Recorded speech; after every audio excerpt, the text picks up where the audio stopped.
அனைத்து நல்ல உள்ளங்களுக்கும் வணக்கம். அடுத்த 90 நாட்களில் ஏற்பட போகும் மிகப்பெரிய மகிழ்ச்சியான சந்தோஷமான ஒரு நிலைகள். இந்த ஒரு சூட்சமத்தை நீங்கள் பயன்படுத்தி நிச்சயம் பல்வேறு விதமான வழியிலிருந்து பணவரவை நீங்கள் பெறலாம். தொழில், அதுக்கப்புறம் பார்த்தீங்கன்னா ராகுவுடைய தோஷம், முன்ஜென்ம கர்மாவை மாற்றும் வழி, கடன் தொல்லையிலிருந்து நீங்குவதற்கான வழி, ஒரு மன அழுத்தத்தில் இருக்கீங்க, இழந்த வழிகள் எல்லாருக்கும் ரொம்ப கஷ்டமான இருக்கும். அது உயிரற்ற பொருளாக இருக்கலாம், உயிருள்ள பொருளாக இருக்கலாம், எது வேணா இருக்கலாம். அப்பா அம்மா, அண்ணன் தம்பி, சகோதர உறவுகள், நண்பர்கள், எந்த உறவு வேணா இருக்கலாம். ஆனால் இழந்த வழி தாங்க முடியாது. அதேமாரி 5-20 வருஷத்தில் சம்பாரித்த பணத்தை ஒரு மாதத்தில் இழந்ததாக இருக்கலாம். இந்த மாதிரி நிறைய விஷயங்களை நம்ம பார்க்கும்போது, கேள்விப்படும்போது நமக்கே தூக்கி வாரி போடும். ரொம்ப ஒரு ஸ்ட்ரெஸ்ஃபுல்லாக இருக்கும். ரொம்ப சில ஜாதகங்கள்லாம் எனக்கு அனுப்புவாங்க. அனுப்பின உடனே பார்த்துட்டு அப்படியே ஒரு மணி நேரம் உரமாக வச்சுட்டு நானே கண் கலங்கிடுவேன். ஒரு சிலவங்களுக்கு நான் ஜாதகம் பார்த்து சொல்லும்போது, சொல்லி முடிச்சதுக்கப்புறம் அவங்களுக்கு சிலருக்கு 95% உடனே அந்த குயிக் ரிசல்ட் கிடைக்கும். ஒரு 5% மக்களுக்கு அது கிடைக்காத போது நான் அந்த டைமில் ரொம்ப ஒரு கொடூரமான வார்த்தைகளை வேண்டுதலாக வைப்பேன். ஏன் வைப்பேன்னு கேட்டிங்கன்னா, எனக்கு ஒரு விதமான ஒரு அழுத்தத்தை கொடுத்துற மாதிரி இருக்கும். அந்த வேண்டுதல் கொடூரமான வார்த்தை என்னன்னு கேட்டிங்கன்னா, இறைவா என் உயிரை கூட காணிக்கையாக கொடுக்குறேன், இவங்களுக்கு இந்த விஷயத்தை நடத்துவி, இது நடக்கணும் அப்படின்னு நான் வேண்டுதலாக வைப்பேன். கண் கலங்கி தான் அந்த வேண்டுதலை வைப்பேன். அந்தமாரி நான் அது ரொம்ப எக்ஸ்ட்ரீம் லெவலில் இருக்க பார்த்தா நம்ம சில நேரங்களில் நானே இவ்வளோ தூரம் நான் உங்களுக்கு சொல்லிட்டு இருக்கிறேன். சில நேரங்களில் நானே அந்தமாரி உணர்ச்சி வசப்படக்கூடிய விஷயங்கள் எனக்கு ஏற்படுத்தியிருக்கு. ஓகேங்களா? அதெல்லாம் நம்ம உடனே ஒரு விஷயத்த மாற்றிட முடியாது. இப்போ நான் வீடியோ போட்டுட்ருக்கேன், வீடியோ பார்த்து நிறைய பேர் எனக்கு வாட்ஸ்அப்பில் பாசிட்டிவான தகவல், நல்லா சந்தோஷம், ரொம்ப ரொம்ப மகிழ்ச்சி. ஆனால் ஒரு 200 பேர் 300 பேர் சொல்கிறதா ஒரு மாற்றம்? 10,000 பேர் பார்க்குறாங்க, 10,000 பேர் சொன்னால் தான் அது ஒரு சந்தோஷம் எனக்கு. ஓகேங்களா? அது போன வீடியோவில் இதே தான் சொல்லியிருந்தேன். திரும்பி அதை பற்றி பேசி டைம் வேஸ்ட் பண்ண வேணாம்னு நினைக்கிறேன். அதாவது ஒருத்தவங்க நடக்கலன்னு பற்றி என் உயிரை காணிக்கையாக கொடுக்குறேன்றது ஏன்னா நம்ம ஒருத்தவங்க வழி தாங்க முடியலன்னு பார்த்து அது எனக்கு தவிர வேறு வழி வேறு விஷயங்கள் வேறு வார்த்தையே வரல. அவங்க முன்ஜென்ம கர்மாவுடைய ஊழ்வினை என்ன ஊர்த்தம் என்ன வேணால் சொல்லிக்கங்க. எனக்கு அந்த கர்மான்ற விஷயத்துக்கு கர்மான்றதை மாற்றுறது தான் என்னுடைய கான்செப்ட். என்னுடைய வீடியோஸ், என்னுடைய கான்செப்டே அதுதான். கர்மா மாற்றுறதுக்காக மட்டும்தான் என்னுடைய பணி. இந்த உலகத்தில் நான் வந்திருக்கிற 3 விஷயத்துக்காக வந்திருக்கேன். உண்மையாலுமே அதில் ஒரு விஷயம், நீங்கள் உங்களுடைய வாழ்க்கை மாறணும். என்னுடைய விருப்பமே அதுதான். அது மாறிட்டாலே எனக்கு மிகப்பெரிய மகிழ்ச்சி, சந்தோஷம். இப்போ நான் கான்செப்டுக்குள்ளே போகிறேங்க. அதாவது வாழ்வில் உன்னதமான நிலை ஏற்படுறதுக்கு கண்டிப்பாக உழைப்புன்ற ஒரு விஷயம் கண்டிப்பாக வேணும். அதை நீங்கள் உழைப்புன்றது சிறிதளவு இருந்தால் கூட, ஒரு பேனாவில் எடுத்து நோட்டில் எழுதுகிற ஒரு வேலையாக இருந்தாலும் சரி, ஒரு 100 ரூபா சம்பாதிக்கிறதா இருக்கட்டும், இதெல்லாம் நம்ம ஏற்கனவே வீடியோவில் சொல்லியிருக்கேன். ஒரு உழைப்புன்றது வேணும். இப்போ லாட்ரி சீட்டை பற்றி நான் சொல்லணும்னு நினைக்கிறேன். இந்த விஷயங்கள் மூலயமா ஒரு பெரிய அதிர்ஷ்டத்தை நீங்கள் பெறலாம். ஆனால் இதில் ஒரே ஒரு விஷயம் என்னன்னு கேட்டிங்கன்னா, இப்போ நீங்கள் 250 ரூபா கொடுத்து வாங்குங்க, ஏன் 1000 ரூபா கொடுத்தும் வாங்குங்க, நான் வேணான்னு சொல்லலை. தமிழ்நாட்டில் தடைப்பட்டுட்டாங்க. இப்போ கேரளாவில் வாங்குறவங்க சரி, வெளி நாட்டில், வெளி மாநிலம், வெளி ஊரில் எங்கெங்கே இருக்காங்க வாங்குறாங்க. அது வாங்குறத பற்றி இதில் ஒரு ராகுவோடைய தோஷமும் இதில் கனெக்ட் ஆகும். ரெண்டுமே கனெக்ட் ஆகும். நீங்கள் வாங்குங்க, நான் வேணான்னு சொல்ல மாட்டேன். லாட்ரி நான் ப்ரொமோட் பண்ணுற வீடியோவே இது கிடையாது. ஓகேங்களா? ஆனால் வாங்கிறது வருஷத்துக்கு ஒரு டைம் வாங்கலாம். அந்த வருஷத்துக்கு ஒரு டைம் எவ்வளோக்கு வாங்கலாம் அப்படின்னு கேட்டிங்கன்னா, அதிகபட்சம் ஒரு 3 டிக்கெட் வாங்கலாம், இல்லை 2 டிக்கெட் வாங்கலாம், 1 டிக்கெட் வாங்கலாம். அதிகபட்சம் 3 டிக்கெட் ஒரு வருஷத்துலேயே, அதுவும் ஒரே டைமில். உங்களுடைய வாழ்க்கையில் பணவரவு வேணும்னு நினைக்கிறீங்க, அது லாட்டரி சீட்டு மூலயமா தான் கிடைக்கணும் அப்படின்னு எதிர்பார்த்துட்டு இருக்கவே கூடாது. நீங்கள் நல்லா தெரிஞ்சுக்கிங்க. 10 கோடி லாட்டரி டிக்கெட் விற்கிறாங்க, 1 கோடி லாட்டரி டிக்கெட் விற்கிறாங்க. அதில் ப்ரைஸ் 1 லட்சம் பேருக்கு, 10,000 பேருக்கு தான் கொடுக்குறாங்கன்னா எத்தனை சதவீதம்? 0.1%. 10 கோடி பேரில் 1 லட்சம் பேர் கொடுக்குறது 0.1%. அப்போ மீதி 9,99,000 பேருக்கு என்ன நிலை சொல்லுங்கள்? அதனால் லாட்டரி டிக்கெட்டை பொறுத்த வரைக்கும் வாங்குங்க, நான் வேணான்னு சொல்லவே மாட்டேன். வருடத்திற்கு ஒரு முறை வாங்கலாம். இந்த வருடத்தில் நீங்கள் வாங்கிட்டீங்கன்னா அடுத்த வருடத்தில் வாங்குங்க, வாங்காதீங்க. லாட்டரி டிக்கெட்டை மாதம் வாங்குறவங்களுக்கு என்ன மாதிரி கெடுபலன்கள் ஏற்படும் கேட்டிங்கன்னா, ராகுவுடைய தோஷம் உண்டாகும். ராகுவுடைய தோஷம் எப்படி உண்டாகும்னா, பேராசை, பேராசையை ஏற்படுத்தி பெருநஷ்டத்தை உண்டு பண்ணும். சிலர்களை வந்து லட்சக்கணக்கில் கோடிக்கணக்கில் லாட்டரி சீட்டு வாங்கணும்லாம் பார்க்குறேன். எனக்கு அதிர்ச்சி ஆகுது. ஏதாவது பங்குச்சந்தையில் ஈடுபட்டு இன்ட்ராட்ரே ஈடுபடுறவங்கள கூட நான் மன்னிச்சிடுவேன். ஆனால் இப்போ லாட்டரி டிக்கெட்டில் போய் லட்சம் கோடியில் விட்றவங்களாம் ரொம்ப கோவம் வருங்க எனக்கு. ஏன்னா ஜெயிக்கிற ப்ராபபிலிட்டி ரொம்ப கம்மிங்க. லாட்டரி டிக்கெட்டில் ஜெயிக்கிறதுக்கான பாசிபிலிட்டி ரொம்ப கம்மி. ட்ரேடிங்கில் கூட ஜெயிக்கிறதுக்கான பாசிபிலிட்டி 50% உண்டு. ஓகேங்களா? 50% உறுதியாக உண்டு. இன்றைக்கி 1 லட்சம் நம்ம இன்வெஸ்ட் பண்ணுறோம், இன்றைக்கி 10% எடுக்கிறோம், இல்லை ஒரு டபுள் ஆக்குறோம் அப்படின்ற விஷயம் கூட அதெல்லாம் வந்து ஆபத்தான நிலை. அதெல்லாம் நான் ப்ரொமோட் பண்ண மாட்டேன். இருந்தாலும் சொல்கிறேன், அதில் கூட பாசிபிலிட்டி உண்டு. 50% பாசிபிலிட்டி உண்டு. ஆனால் லாட்டரி டிக்கெட்டில் பாசிபிலிட்டின்றது 0.1% தான். ஓகேங்களா? அதனால் தயவு செய்து லாட்டரி டிக்கெட் வாங்குங்கள். ஆனால் வருடத்திற்கு ஒரு முறை வாங்குங்கள். இந்த வருடம் வாங்கிவிட்டால் அடுத்த வருடம் தான் நீங்கள் வாங்கணும். இந்த வாட்டி வாங்கிட்டேங்க விழலுங்க, திரும்பி அடுத்த மாதம் வாங்கலாம்னு நினைக்கிறேன். வாங்கினீங்கன்னா ராகுடைய தோஷம் ஏற்படும். ராகுவோட தோஷம் எப்படி ஏற்படும்? எதிர்பார்க்க வச்சு எல்லா விஷயத்துலையும் ஏமாற்றத்தை கொடுக்கும். இந்த லாட்டரி டிக்கெட் வாங்குறதுனால தீமை எப்படி ஏற்படுதுன்னு பாருங்களா. இது 100% அனுபவபூர்வமான உண்மை. 100 பேரை வச்சு நீங்கள் ரிசர்ச் கூட பண்ணுங்க. இதை நான் என்னமோ ஏதோ 10-50 சொல்கிறேன்ல விஷயம் கிடையாது. ப்ராக்டிக்கலாக அனுபவம். நம்ம பலாயிரம் பேரை நான் மாற்றிருக்கேன் என்னுடைய வாழ்நாளில். எல்லாருடைய அனுபவம், எல்லாருடைய சைக்காலஜி, நான் வந்து வீடியோ சொல்கிறது எல்லாம் கலந்து தான் இருக்கும். பொருளாதாரம், சைக்காலஜி, ஜோதிடம் எல்லாமே கலந்து தான் இருக்கும். நான் ராசி பலன் போகிறதில்ல, உங்களுக்கே தெரியும். ஸோ ஓகேங்களா? ஏன்னா கான்செப்ட் ரிசல்ட் இது கிடைக்குமோ அதை தான் நான் சொல்லணுன்றது தான் என்னோட விருப்பம். அப்படி பார்க்கும்போது லாட்டரி டிக்கெட் வாங்க என்ன ஆகுன்னு கேட்டிங்கன்னா, மற்ற விஷயங்களும் தடை ஏற்படுங்க. திருமண தடை ஏற்படும். நாகத்தோடைய தாக்கம் அதிகமாக இருக்கும். ராகுடைய தோஷன்ற தாக்கம் அதிகமாக இருக்கும். உடல் ரீதியாக பிணி ஏற்படும். கால்லாம் இழுக்கும். நீங்கள் பார்த்துருப்பீங்கன்னு நினைக்கிறேன். அது ஜாதகத்தில், சுய ஜாதகத்தில் ராகு சந்திரனுடைய டச்சு, ராகு சனியுடைய டச்சு இருக்கிறவங்களுக்கு அது ஏற்படும். ஓகேங்களா? ராகு சனி டச்சில் இருக்கிறவங்க கால் வந்து இழுக்கும், வலி எடுத்துகிட்டே இருக்கும். அடிக்கடி கால் வலியாக இருக்கும். நைட்டு 2 மணிக்கெலாம் வலி தாங்க முடியாது.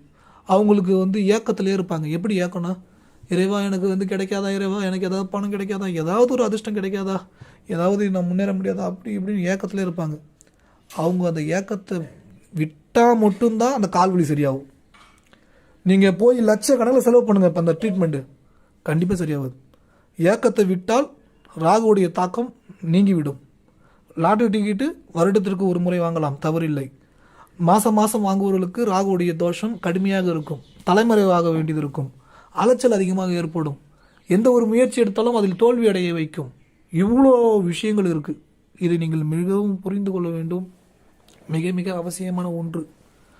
அதேமாதிரி ராகுவுடைய காரகத்துவம் என்ன நான் சொல்கிறேன் கேட்டுக்குங்க. இதெல்லாம் நீங்கள் கவனமாக இருக்கணுன்றது தான் ரொம்ப முக்கியமான வீடியோ. இதுதான் ட்ரீம் லெவல் பணம். ஆன்லைனில் பணத்தை செலுத்தி செய்யக்கூடிய அனைத்துமே ராகு தாங்க. ஆன்லைனில் பணத்தை செலுத்தி ஒரு கேம் விளையாட போகிறீங்க, இல்லை ட்ரேடிங் பண்ண போகிறீங்க, எல்லாமே ராகு தான். ஆனால் இந்த ராகுல இன்னொரு பாசிட்டிவ் ராகு என்னன்னு கேட்டிங்கன்னா, ஐடிசி ஷேர் வாங்க போகிறேன், பிரிட்டானியா ஷேர் வாங்க போகிறேன். போன வீடியோவில் எதாவது சொன்னால் திருப்பி இதை சொல்கிறேன்னு நினச்சிக்காதீங்க. இந்தமாதிரி வாங்கிட்டு மறந்துடணும். 1 லட்ச ரூபா போடுறீங்க, 90,000 நாளைக்கு ஆனால் கூட 10,000 லாஸில் இருந்தால் கூட அதை நீங்கள் அதை விற்கணும்னு நினைக்கக்கூடாது. போர்ட்ஃபோலியோ பார்க்கக்கூடாது. போன வீடியோவில் சொன்னது திரும்ப சொல்கிறேன்னு நினைக்காதீங்க. ரொம்ப முக்கியமானதுனால தான் திரும்ப சொல்கிறேன். ஓகேங்களா? அந்த ராகு தொந்தரவு ஏற்படுத்தாது. ஆனால் பங்குச்சந்தையோ, ட்ரீம் லெவலோ, இது இன்ட்ராட்ரேவோ, லாட்ரி சீட்டோ, இந்தமாரி வந்து ட்ரீம் லெவல், இந்தமாரி பணம் போட்டு ரம்மி, இந்தமாரி விஷயங்கள்லாம் ஈடுபட்டால் ராகுவுடைய தாக்கம் அதிகமாக இருக்கும். அந்த ராகுவுடைய தாக்கத்தால் சூசைட் பண்ணுறாங்க. ஒரு உச்சபட்ச ஏமாற்றம், கோபம், கவலை எல்லாம் இருக்குது. எல்லாம் விட்டுருங்க. நேற்று வரைக்கும் உங்களுக்கு ஒரு 10 லட்ச ரூபா லாஸ் ஆகிடுச்சு. நேற்று வரைக்கும் உங்களுக்கு ஒரு 5 கோடி ரூபா லாஸ் ஆயிடுச்சு, 2 கோடி ரூபா லாஸ் ஆயிடுச்சு. விட்டுருங்க. இன்னிலேருந்து புது மனுஷன். நீங்கள் இந்த உலகத்துக்கு புது ஆள். இந்த இந்த இந்த நேற்றுலேருந்து இன்னிலேருந்து நீங்கள் புது ஆளுங்க. இன்னிலேருந்து நீங்கள் புது மனுஷன். உங்களுக்கு உன் நண்பங்க துரோகம் பண்ணது, இந்த லாட்டரி சீட்டில் பணம் வாங்கி வீழ்ச்சி அடைஞ்சது, ட்ரேடிங் பண்ணி அதில் லட்சம் கோடியில் லாஸ் ஆனது, பணம் கொடுத்து ஏமாற்றப்பட்ட விஷயங்கள், நான் கொடுத்த ஆள் நபர் இங்கே தலைமுறை ஆகிட்டாரு, இல்லை இந்த உலகத்திலே இல்லை, எப்படி வேணா இருக்கட்டும், எல்லாமே இழந்துட்டீங்க, முடிஞ்சு போச்சு, விட்டுருங்க, ஓரமாக தூக்கி வைங்க. அதை நினச்சி ஏக்கப்படாதீங்க, வேணாம். இப்படி சொல்லுங்க, இறைவா தெரிஞ்சோ தெரியாமோ முன் ஜென்மத்தில் நான் செய்த தவறுகள் இருக்குது.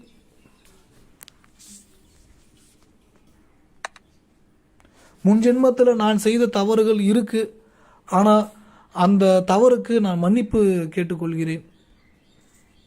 இனி வரக்கூடிய காலகட்டங்களில் நான் தெளிவாக இருப்பேன், உறுதியாக இருப்பேன், உண்மையாக இருப்பேன். நான் செய்த அத்தனை தவறுகளுக்கு என்னை மன்னித்து விடுங்கள். நான் வீட்டில் இருக்கக்கூடியவர்களை திட்டிவிட்டேன், வெளியில் இருக்கிறவர்களை திட்டிவிட்டேன், நண்பர்களுக்கு மனதை கஷ்டப்படுத்தி விட்டேன், கடும் வார்த்தைகளை உபயோகப்படுத்தி விட்டேன், எதிர்மறையான விஷயங்களை நினைத்து விட்டேன், எல்லாமே நெகட்டிவான விஷயங்களை பண்ணிட்டேன். எல்லாத்துக்கும் நிரந்தர தீர்வா இன்னையிலேருந்து நான் புது மனுஷனாக மாறிட்டேன். இறைவா, மனதார யாரும் வீட்டில் இல்லாத பட்சத்தில் மனதார வார்த்தையால் சொல்லுங்கள், இல்லை மனசுக்குள்ளே பூஜை ரூமில் உட்காந்து இதை சொல்லுங்கள். சொல்லிவிட்டு எல்லாத்தையும் தூக்கி மனசை விட்டுருங்க, எல்லாத்தையும் விட்டுருங்க. இந்த நாள்லேருந்து ஸ்டார்ட் பண்ணுங்கள். நம்ம கண்ட்ரோலில் இல்லாத விஷயத்துக்கு முயற்சி பண்ண வேணாங்க. நம்ம கண்ட்ரோலில் இல்லாத விஷயம், லாட்ரி டிக்கெட்டில் பணம் விழுறது, இன்ட்ரா ட்ரேடில் கால் ஆப்ஷன் வாங்கி 100 ரூபாய்க்கு வாங்கி 110 ரூபாய்க்கு விற்கலாம், இல்லை 200 ரூபாய்க்கு விற்கலாம், இல்லை புட் ஆப்ஷன் வாங்கி விற்கலாம். இது நம்ம கண்ட்ரோல் இல்லைங்க, இழப்பு ஏற்படுத்துங்க. அதையெல்லாம் கற்றுக்கொண்டு பண்ணால் கூட அது அந்தளவுக்கு பொறுமை இருக்கிறவங்க தான் ஜெயிக்க முடியும். சனி சந்திரன் தொடர்பு இருக்கிறவங்க பொறுமை கிடையாது, சனி ராகு தொடர்பு இருக்கிறவங்களுக்கு பொறுமை கிடையாது. இதெல்லாம் சுயஜாதகத்தில் இருக்கும். இப்போ நீங்கள் எடுத்து பாருங்களா, ஒரு ஜோசியத்தை போய் கேட்டு பாருங்கள். இந்த அமைப்பில் இருக்கிறவங்க தான் பங்குச்சந்தையில் இன்ட்ராட்ரேட் பண்ணி பணத்தை காலி பண்ணியிருப்பாங்க. இதில் சக்ஸஸ் ஆகிறவங்க எப்பயுமே எப்படி இருப்பாங்க கேட்டிங்கன்னா, சின்ன வருமானத்தை பார்ப்பாங்க, ப்ராஃபிட் பண்ணுவாங்க. இந்த மார்க்கெட் இந்த நாளில் சரியில்லைன்னு பார்த்து கம்முன்னு இருப்பாங்க. அடுத்த நாள் டைம் எடுத்துகிட்டே போவாங்க. எப்பயுமே இவங்க வாரத்துக்கு ஒரு நாள் பண்ணுவாங்க ட்ரேடு, மீதி நாட்களில் முதலீடு செஞ்சுட்டு கம்முன்னு இருப்பாங்க. அந்த பொறுமை அவசரப்படுறவங்களுக்கு, பொறுமை இல்லாதவர்களுக்கு வெற்றி பெற முடியாது. இந்த வீடியோ கூட பொறுமையாக பார்த்துருக்க மாட்டாங்க. அவங்க முதல் 2 நிமிஷத்தில் போயிருப்பாங்க. ஓகேங்களா? இதை நீங்கள் புரிந்து கொள்ள வேண்டும். இந்த இறைவன்கிட்ட பிரார்த்தனை பண்ணிவிட்டு இந்த நாள்லேருந்து புது நாளாக தொடங்குங்க. திருப்பியும் நவகிரகங்களில் உங்களுக்கு ஆகாத கிரகங்கள் தப்பான வழிக்கு இழுக்கும். தப்பான வழின்றது எது? பேராசை, கடுமையாக பேசக்கூடிய வார்த்தைகள், பக்கத்து வீட்டிலர்களை பற்றி கடுமையாக பேசுவது, சொந்தக்காரர்களை பற்றி கடுமையாக பேசுவது. உங்களுக்கு இடத்துலேயே செய்கிறாங்களோ வச்சுக்கலாங்க, நான் தான் சொல்கிறேன், முதுகுலேயே கத்தி எடுத்து குத்துறாங்க. அப்போ கூட நீங்கள் அவங்களுக்கு கோவப்படக்கூடாது, அவங்கள நினச்சி வெறுக்கக்கூடாது. இது மிக முக்கியமான ஒரு சூட்சமம். நீங்கள் யாரையும் கடுமையாக பேசக்கூடாது, யாரையும் நினச்சி வருத்தப்படக்கூடாது, உங்களை ஏமாற்றுகளை பற்றியெல்லாம் கோவப்படக்கூடாது. கடுமையான வார்த்தையெல்லாம் பேச வைக்கும். அவன் ஏமாற்றிட்டான், நான் 10 லட்சம் வாங்கினான் என்கிட்ட கொடுக்கல, 10 கோடி வாங்கினான் கொடுக்கல, 2 லட்சம் வாங்கினான் கொடுக்கல, 1 லட்சம் வாங்கினான் கொடுக்கல, அப்படி இப்படின்னு நெகட்டிவாக பேச வைக்கும், கடுமையாக கோவப்பட வைக்கும். ஆனால் அதெல்லாம் பண்ணாதீங்க. ஆனால் சொல்லணும், நீங்கள் இன்றைக்கி தான் இந்த உலகத்துக்கு முதல் நாள். இன்றைக்கி தான் நீங்கள் குழந்தை. இன்றைக்கி உங்களுக்கு 35 வயசாக இருக்கலாம், 55 வயசாக இருக்கலாம், 60 வயசாக இருக்கலாம். 60 வயசு அப்படியே மறைஞ்சி முதல் நாள் நினச்சிக்கிங்க. நான் ஏற்கனவே ப்ரிடிக்ஷன் எடுக்க பார்த்து கூட நான் சொல்லக்கூடிய விஷயம் என்னென்னு கேட்டிங்கன்னா, 50 வயசு ஆயிடுச்சு எனக்கு, இதுக்கப்புறம் நான் என்ன பண்ண போகிறேன்லாம் வருத்தப்படுறாங்க. நான் சொல்லுவேன், வாரன் பஃபெட்டு 99% சொத்தை 50 வயதுக்கு பிறகு தான் அவர் சம்பாதித்தார். 99% சொத்து அவர் 50 வயசுக்கு பிறகு தான் சம்பாதிச்சார். அவரோட வயசு 90. ஏங்க 90 வயசு ஆகுதுங்க, இன்னமும் அவர் சின்ன குழந்தை மாதிரி இருக்காருங்க பார்க்கறதுக்கு முகம். வாரன் பஃபெட் உலகத்தில் நம்பர் 1 பணக்காராக இருந்தார், 2வது பணக்காராக இருந்தார். உலகத்தில் நம்பர் 1 இன்வெஸ்டர் இப்பயும் அவர் தான். இன்றைக்கி 5வது 6வது பணக்கார இடத்துல இருக்கார். 2 லட்சம் கோடியை தானம் பண்ணியிருக்காரு. அதேமாரி இங்கே டொனேட் பண்ணுறதுன்றது, நீங்கள் எனக்கு டொனேட் பண்ணுங்கன்னு நான் சொல்ல மாட்டேன், ஏன்னா அது தப்பு. நீங்கள் உங்களுக்கு வறுமையில் இருக்கிறவங்களுக்கு, சுற்றி இருக்கிறவங்களுக்கு உதவி பண்ணுங்கள். சாப்பாடு வாங்கி தரது, டிஃபன் வாங்கி தரது, வாங்கி தரவங்களுக்கு எப்படிப்பட்டவங்களுக்கு வாங்கி தரோம்னா, நல்லா இருக்கிற ஆட்களுக்கு வாங்கி தரது நன்மை தான், மாற்று கருத்து இல்லை. ஆனால் ரொம்ப ரொம்ப வறுமையில் இருக்கிறவங்களுக்கு இல்லாத ஒரு பொருள், இல்லாத ஒருத்தவங்களுக்கு ஒரு பொருள் பார்த்தா அதோடைய மகிழ்ச்சி இருக்குது. அந்த மகிழ்ச்சி உங்களுக்கு அந்த இடத்துல செவ்வாய் பலமாயிடுங்க. ஒரு நபர் மகிழ்ச்சி அடைய வச்சுட்டிங்கன்னா அங்கே செவ்வாய் பலமாயிடும். ஏன்னா முகம்தான் செவ்வாய் காலப்புருஷ தத்துவத்துக்கு. அதுக்கு அடுத்தது கையால் எடுத்து கொடுக்குறீங்க, புதன் ஆக்டிவேட் ஆகிடும். புதன் தான் 3வது வீடு. அதுக்கு அடுத்தது சூரியன், அரசு வேலை, அரசு உத்தியோகம், அதிர்ஷ்டம், அதுவும் ஆக்டிவேட் ஆகிடும். பணம் டொனேட் பண்ணுறீங்க, ஒரு ட்ரஸ்ட்டுக்கு ஒரு ஏதாவது ஒரு விஷயத்துக்கு எல்லா வித பாக்கியமும் ஆக்டிவேட் ஆகிடும். 9வது வீடு குரு. மாற்றுத்திறனாளிகளுக்கு உதவி செய்கிறீங்க, மாற்றுத்திறனாளிகளுக்கு ரொம்ப வறுமையில் இருக்கிறாங்க, அவங்களுக்கு போய் டிஃபன் வாங்கி தரீங்க, ஏதாவது ஒன்று பண்ணுறீங்க. சனி ஆக்டிவேட் ஆகிடும். தொழில் உங்களுக்கு சிறப்பாக இருக்கும். எவ்வளோ சிறப்பான பரிகாரங்கள் பாருங்களா, எவ்வளோ உன்னதமான நிலையை ஏற்படுத்தக்கூடிய பரிகாரங்கள் இது எல்லாமே. இதெல்லாம் பண்ணும்போது தாங்க நம்ம வாழ்க்கையில் நல்ல மாற்றங்கள் ஏற்படும். முன்ஜென்ம கர்மாவில் ஏற்பட்ட தொல்லையிலிருந்து மீண்டு வரத்துக்கு இதெல்லாம் செய்யணும். ஆனால் இதெல்லாம் எதிர்பார்த்து செய்யவே கூடாது. எப்படி நம்ம மைண்டு வச்சுக்கணும், நீங்கள் எனக்கு இன்றைக்கி பணம் கிடைக்குதோ இல்லையோ, எனக்கு இந்த பிரச்சனை முடியுதோ இல்லையோ, நான் நல்லதை செய்ய போகிறேன், நல்லதை நினைக்க போகிறேன், நல்ல விஷயங்கள் நோக்கி போக போகிறேன். எந்த சூழ்நிலையும் பக்கத்து வீட்டில் இருக்கிறவங்களை பற்றி திட்டமாட்டேன், எதிர் வீட்டில் இருக்கிறவங்க திட்டமாட்டேன், மேல் வீட்டில் இருக்கிறவங்க திட்டமாட்டேன், கடுமையான வார்த்தைகளை உபயோகப்படுத்த மாட்டேன், என் சொந்தக்காரங்களை திட்டமாட்டேன். எனக்கு இந்த மாதிரி ஒரு நிலை ஏற்பட்டவங்க யார் காரணம், அவங்களையும் நான் எதுவும் சொல்ல மாட்டேன். அப்படின்ற மனநிலை எப்போது வருகிறதோ உங்கள் வாழ்க்கையில் மாறிடும். உங்களுக்கு ஆச்சரியப்படணும், பக்கத்து வீட்டுக்காரங்க ஆச்சரியப்படணும், எதிர் வீட்டுக்காரங்க ஆச்சரியப்படணும், மேல் வீட்டுக்காரங்க ஆச்சரியப்படணும். இவங்க எப்போ பார்த்தாலும் சண்டை இழுத்துனே இருப்பாங்க. இந்த லேடி, இந்த பொம்பளை வந்து எப்போ பார்த்தாலும் சண்டை இழுத்துனே இருப்பாங்க. என்னான்னு கேள்ல, இவங்க ரொம்ப அமைதியாக இருக்காங்க, சாஃப்டாக இருக்காங்க. இப்போ பார்த்தீங்கன்னா நல்லா இருக்காங்க, வளர்ச்சி அடைகிறாங்க, உடல் ஆரோக்கியம்லாம் சிறப்பாக இருக்குது. இவங்க நம்பவே முடியல, இவங்க வந்து இவ்வளோ சிறப்பாக இருக்கிறாங்க, நம்பவே முடியலங்க. என்னால் இவங்களாம் வாழ்க்கையில் முன்னேறவே முடியாதுன்னு நினச்சேன் நான். இப்படி இவ்வளோ சிறப்பான நிலையை அடைஞ்சிட்டாங்க. கடந்த 3 மாதமாக பாருங்கள், அவங்க வீட்டில் எந்த சவுண்டும் வரல, கத்துறது இல்லை, டென்ஷன் ஆகிறது இல்லை, கடுமையான வார்த்தைகள் உபயோகப்படுத்துறது இல்லை, முடிஞ்சு போன விஷயத்தெல்லாம் பேசுறது கிடையாது. அவங்க மகிழ்ச்சியாக இருக்கிறாங்க. மகிழ்ச்சியாக இருக்க பார்த்தீங்கன்னா பணம் வரும் அவங்களுக்கு இருக்குது. இன்னும் தெரியலங்க, டக்குன்னு 20 லட்ச ரூபா கார் வாங்கிட்டாங்க, 2 கோடி ரூபா வீடு வாங்கிட்டாங்க. இவ்வளோ பெரிய வளர்ச்சி எப்படிங்க அது ஏற்பட்டுச்சு? நம்பவே முடியலங்க. என்னங்க இப்படியெல்லாம் பேசுவாங்க? பேசக்கூடிய அளவுக்கு மாற்றங்களை கொடுக்கக்கூடியது உங்கள் கையில் தான் இருக்கிறது. நான் வந்து ஏதோ 10ஆம் பொதுவா சும்மா கதையெல்லாம் பேசுறதுக்கு ஒன்றுமே கிடையாது. இங்கே செவ்வாய்ன்றது காலபுருஷ தத்துவத்துக்கு வீடு. அங்கே ஒரு நபர் மகிழ்ச்சி அடைஞ்சிட்டாலே உங்களுக்கு செவ்வாய் பலமாயிடும். உங்கள் ஜாதகத்தில் செவ்வாய் கெடுதல் செய்யக்கூடிய கிரகமாக இருக்கும், சகோதர உறவுலாம் ஒத்து வராதமாக இருக்கும். அதெல்லாம் பாசிட்டிவாக மாற்றிடும். ஒருத்தவங்களை மகிழ்ச்சி அடையிறதுக்கே இப்படி தொடர்ச்சியாக மகிழ்ச்சி அடைய சார்ஜ் ஏற்றிக்கிட்டே இருக்கிற மாதிரி. மொபைல் சார்ஜில் 1 நிமிஷம் போகிறேன், டக்குன்னு 2% வந்து அந்த 2% சார்ஜில் வச்சு இங்கே ஒரு ஃபோன் பேசிடலாம். அந்த மாதிரி தான் இதெல்லாம். எல்லாமே எனர்ஜி தாங்க, இந்த உலகமே எனர்ஜி தாங்க. இது ப்ராக்டிக்கலாக நீங்கள் புரிஞ்சுக்கிட்டீங்கன்னா ஜெயிச்சிடலாங்க, நல்லா இருக்கலாங்க. வாழ்க்கையில் மிக உன்னதமான நிலையை அடைஞ்சிருவீங்க. எதிர்பாராத ஒரு மாற்றங்கள் கொடுக்க ஆரம்பிச்சிருங்க. உங்களை வந்து மற்றவங்க வந்து ஆச்சரியப்படணும். அதுதான் மிக முக்கியமான விஷயங்க. அடுத்த 90 நாட்களில் நீங்கள் இந்த விஷயத்தை முயற்சி பண்ணி பாருங்கள். உங்கள் வாழ்க்கையில் ஏற்பட போகிற மிகப்பெரிய உன்னதமான நிலை எவ்வளோ பெரிய மாற்றங்களை கொடுக்க போகுது. உங்கள் பிள்ளைகளை திட்டாதீங்க. உங்கள் பிள்ளைங்களுக்கு அவங்களுக்கு நீங்கள் பேசிகிட்டே இருக்கிறது பிடிக்கலன்னா பேசாமல் கொஞ்ச நேரம் அமைதியாக இருங்க. மனசை நீங்கள் ஸ்ட்ராங்காக வச்சுக்கிங்க. நான் எதுவும் நினச்சி வருத்தப்பட மாட்டேன், ஏங்க மாட்டேன். நான் எனக்கு இப்போ எனக்கு வேணும்னு நினைக்க மாட்டேன். நான் எனக்கு 3 வருஷம் கூட ஆகட்டும், எனக்கு அவசரம் கிடையாதுங்க அப்படின்னு நினைங்க. 3 மாதத்தில் உங்களுக்கு நடக்கும் நல்ல விஷயம். 3 மாதத்தில் நடக்கும். எனக்கு 3 வருஷம் ஆனாலும் இல்லை, 30 வருஷம் ஆனாலும் எனக்கு அவசரம் இல்லைங்க. எனக்கு இறைவனுடைய ஒரு ஆதரவு எனக்கு இருந்துட்டு தான் இருக்குது. எல்லாரும் நல்லா இருக்கணுங்க. இந்த உலகத்தில் எல்லாரும் நல்லா இருக்கணும். பக்கத்து வீடு, மேல் வீடு, எதிர் வீடு, என்னுடைய உறவுகள், என்னோட சொந்தக்காரர்கள் எல்லாரும் நல்லா இருக்கணும், எல்லாரும் நல்லா இருக்கணும், எல்லாரும் நல்லா இருக்கணும், எல்லாரும் நல்லா இருக்கணும்னு இந்த வார்த்தையை சொல்லிகிட்டே இருங்க.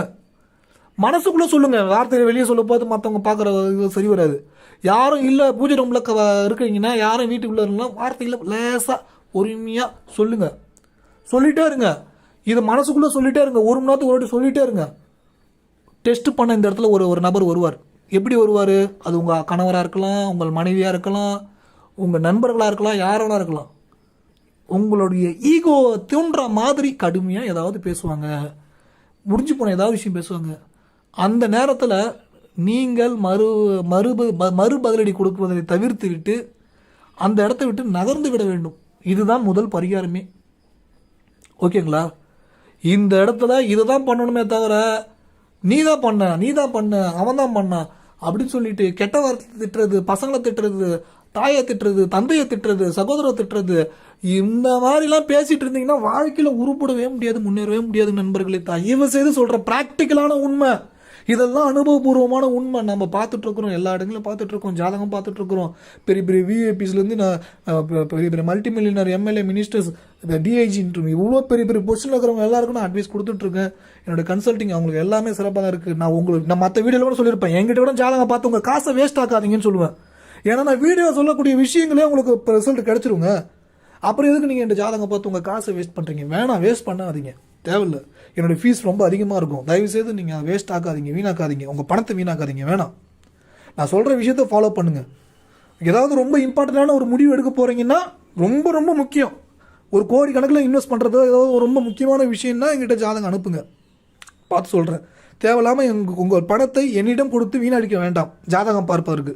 ஆனால் இந்த வீடியோவுக்கான ஒரு சேவை கட்டணமாக நீங்கள் ஏதாவது உங்கள் விருப்பம், உங்கள் சக்திக்கு தகுந்த மாதிரி அனுப்பணும்னு நினச்சா இந்த கியூஆர் கோடை பயன்படுத்தி அனுப்பலாம். இந்த பேடிஎம், கூகுள் பே, ஃபோன்பேல அனுப்பலாம்.